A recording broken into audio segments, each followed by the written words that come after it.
Welcome to Reset Today with Stephanie J. You just tuned into the show that allows you to reset in any area of your life. So come on and join me. Hit that reset bell and get ready to start fresh.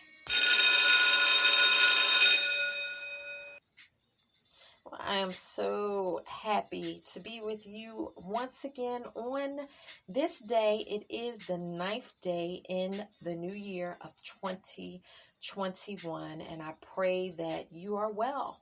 I am doing very well and just counting my blessings and thanking God for every day. It is a gift, and I am not going to be before you long. This is going to be more like a farewell show, an ending. I've said it on a few episodes already that I will not be continuing with my pro plan on Spreaker come January 10th, which is tomorrow. So I decided to do a few short episodes, and I'm going to hold myself to that because I am getting ready to go out of here on this beautiful Saturday, and the drive is going to be about an hour each way. And so I'm going to get out there and enjoy while the day is still young. And so whatever you are doing, I pray that you're enjoying it. That was an instrumental off of my son's SoundCloud entitled Mangoes. And you can find his instrumentals under SMNS in all capital letters. And let me briefly tell you where you can find my shows. There will probably be some changes with Reset Today as a result. I believe they're going to condense the storage back down, and I won't have, room for all of the episodes. So I'm not going to delete or do anything. I'll just let them do whatever they're going to do. But I am also still on Spreaker with A Brand New Day with Stephanie J, as well as Anchor, Spotify, Breaker, Pocket Cast, Overcast, Castbox, Google, Apple, Geo7, iHeartRadio, and Pandora. And Reset Today with Stephanie J, Spreaker, Spotify, Deezer, Geo7, Podchaser, Podcast Addict, Apple, Google, SoundCloud, Facebook, YouTube, and also iHeartRadio. And I will monitor, periodically to see what changes have taken place as a result of not continuing with the pro plan. And so having said that, I'm going to go into a thought, an idea that I had, and basically what I wanted to share came from a pretty unpleasant situation that happened about 2 days ago. And I'm going to share it nonetheless because we all know that not everything in life is pleasant. That's why we have the term bittersweet. We have some bittersweet experiences in life, and that will just always be as long as we are on this side. So I'm going to share a little message entitled Equipped, because just as I began this show as well as my other podcasts, always with the intention to motivate, to inspire. And so I'm going to leave out on a high note. And that's exactly what I want to do. I always want to be encouraging in one way or another, regardless as to what I am doing. And so let me just share briefly the story that gave me the idea to podcast on this. we were going out, and I needed to go to my shed in the backyard to get something out. And so while I was doing that, my son, Christian, was playing around, running around the backyard and the barn behind us and everything. And so as I was walking to my car, I could smell the mulch in the air. It kind of caught my attention. Maybe they put some fresh mulch down, but I do not like that smell at all. And so I was definitely ready to leave off of the premises so that I wouldn't have to continue to smell the strong smell of mulch. And so when we got in the car and we were driving, let's say for about 5 minutes or so up the highway, my son says, "What's that smell?" And I said, "You're probably still smelling the mulch that was in the air." He said, "Oh, okay." So I'm driving, and maybe about, I put the windows down, but I still smelt it. It was kind of faint, but after about 10 minutes, I'm like, I shouldn't still be smelling this, strong like this. So I looked down at my shoes while I'm at a light, and I didn't see anything. So I said to my son, I said, "Hey, check the bottom of your shoes to see if there's anything on, your shoes." And he looked down underneath his sneakers, and yes, he had stepped in something in the backyard. Told you it wasn't pleasant. And I was like, oh, like, my goodness.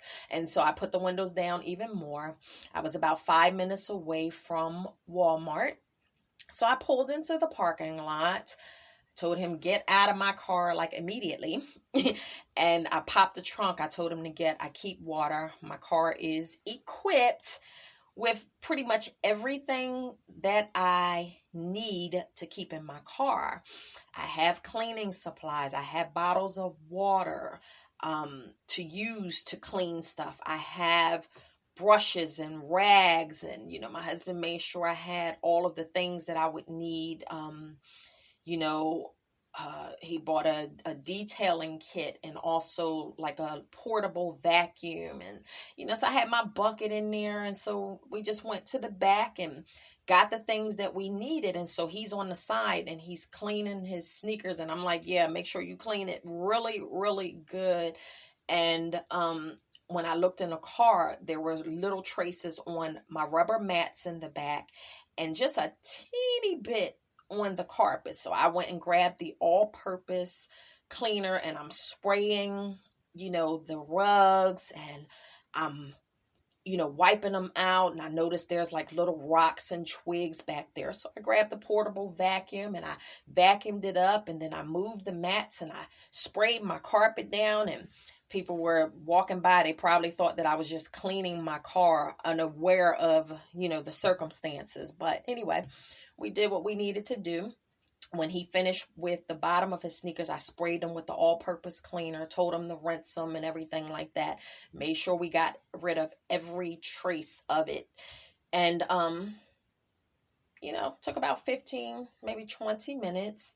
Cleaned up everything. We cleaned our hands really good. Then we went in Walmart and cleaned our hands again in the bathroom. And so a very unpleasant situation turned back normal again, and actually pretty sweet, because when we went back to the car, there was no hint, no trace of anything except the deodorizers and things that are already in the car mixed with the all-purpose cleaner. So it was okay, And so while I was driving, away, and I was thinking about it, you're a podcaster, you're a speaker, a minister, you're an author, all of these things, your mind is constantly swirling with ideas. Everything can turn into a message. And so I started to think to myself, like, wow, suppose I didn't have all of that stuff on hand. Now, it still could have worked out because I was, headed to Walmart. I would have just had to go in and buy the things that I needed. Okay. May have been a little inconvenience, but I still could have done it. But the fact of the matter is, I was grateful that I was equipped to deal with the situation. And so, yes, in my Stephanie J way, I started to think about life. How many times do we have experiences in life that we're not equipped for, or sometimes ill prepared for? Because I know there are some things that we just cannot control, no matter how much we try to. And I'm not talking about those things, but there are certain things in life that we are equipped for. And why am I saying this? Because I know the Master had a plan and a destiny for each and every one of us. And I know this because the Bible that is sitting before me tells us that over and over and over again. And so I know that we've been knocked down. I know that we've had many ups and downs and mountains and valleys, and we've had so many heartaches and heartbreaks and disappointments, even in our childhood, even in our young years. I've done many, many episodes, especially on A Brand New Day, about some of these things. But I'm so glad to know, as I realized dealing with that little situation, that we are equipped, whether we realize it or not, whether we recognize it or not, whether we remember it or not. The Bible tells us that God created us in his image and in his likeness. And it also goes on to say in Genesis chapter 1, verse 26 through 28, that he equipped us for a purpose. And it says he gave us dominion. He gave us dominion. He gave Adam and Eve dominion over their elements, the garden, the territory that he had given them. And guess what? He did the same for you and I. All of us were born with certain talents and abilities to get the job done that we needed to do here. And for whatever the reason, there is a myriad of reasons why we do not always know this. Sometimes people wake up later in life and then they realize it. Unfortunately, sometimes some people go to their graves and they do not realize it. It's reminding me of a story that I read somewhere where a woman died, and after she died, her children went into her home to clean up, the house and, get things in order. And while they were taking care of this task, they started finding all types of papers all over where this woman had written stories and songs and things of this nature. And they were just lying there, and they found music and things like that. And the message behind what the story was saying was, don't die with your music inside of you. That was one of the things that really propelled me to finally go ahead amid all of the obstacles, the setbacks, the losses, the days where I did not exactly remember that I was equipped. It made me realize that, time is too short, and it is time for me to do some of the things that I started out doing. And so I went on and I published some of my books, some of my writings. I've always done the music more so, but then I got up one day and decided, after a little push from an unexpected source that God used, to go ahead and start podcasting again. The reason why I'm holding on to A Brand New Day is because that's sort of like my baby. That was the podcast that I first started